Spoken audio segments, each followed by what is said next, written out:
Thank you very, very much for coming. And she has been extremely supportive. As soon as I told Gul that we're doing this event in many, many cities, she says, I want to be involved in all the cities and I want to be part of spreading this very, very important message about how women must be fit and healthy. And as you can see how fit and healthy she is herself, she wants everyone to be inspired by this. And in fact, there are millions of women out there who Gul inspires every day to take up a healthier lifestyle. Gul, thank you very much for coming. A few words, please.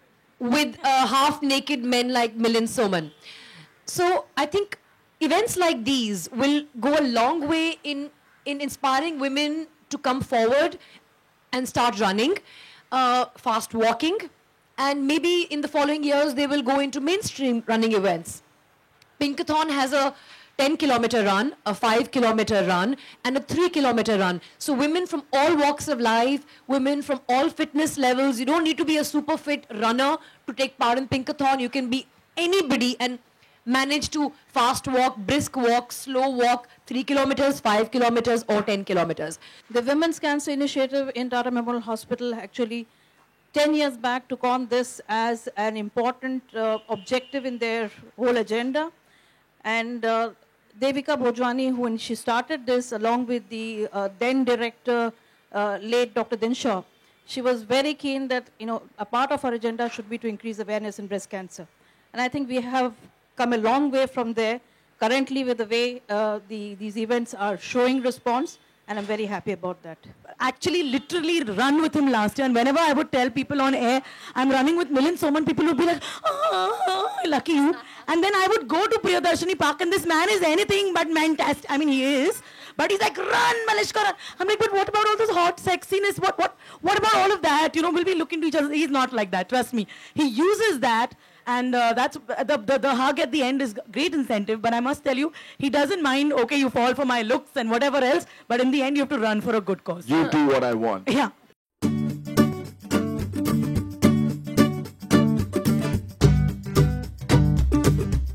This is because I am a public persona. I have been supported a lot by the media. And when an ad like this comes out and it's like got 4 million hits and all of that, it becomes a little bit easier for me to even raise sponsorship, for example, for an event like this. And there may be other people who have equally good motives. They want to do great events, but they don't get the support from the public or from the corporate. So I am in a special position. I am in a position that does enable me to do things like this, like the Pinkathon, and I'm just lucky, I guess. Well, the interesting thing about tobacco and its ailments are that apart from people who die from direct usage of tobacco, there is a significant percentage of people who don't smoke or take tobacco who die as well. So if you smoke next to me, you're actually putting my health at risk. Now, that's a very important fact when it comes to tobacco usage. Yes, well, actually, this is the second edition in Bombay. And this is only the first year of the Pinkathon. We did only one city last year, which was Mumbai. Then, in fact, we got invitations from other cities as they wanted the Pinkathon to be held in their city. So, of course, we'd love to go to every single city in India, but it's a tough event to do.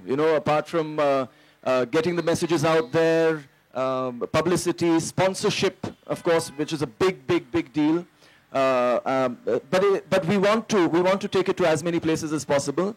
And what we did in the first year is we kind of set a standard of we should expect about 2,000 women per city to participate in the first year. I also want to just tell you that at the Pune Pinkathon press conference, we had a lady called Michelle Kakade, who has the record for the longest running on a treadmill, 25 hours. Okay, she started running at the age of 30. She has 2 kids, and now she's 45, and she holds this record, not for women, but for India. So, yes, for men and women both. And she has done 5 desert marathons over 220 kilometers each.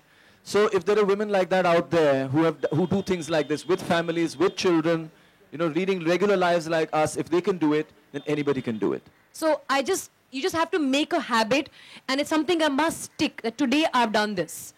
And what's really helped me overcome stress related to trying and keeping and sticking to a regimen is being flexible about it.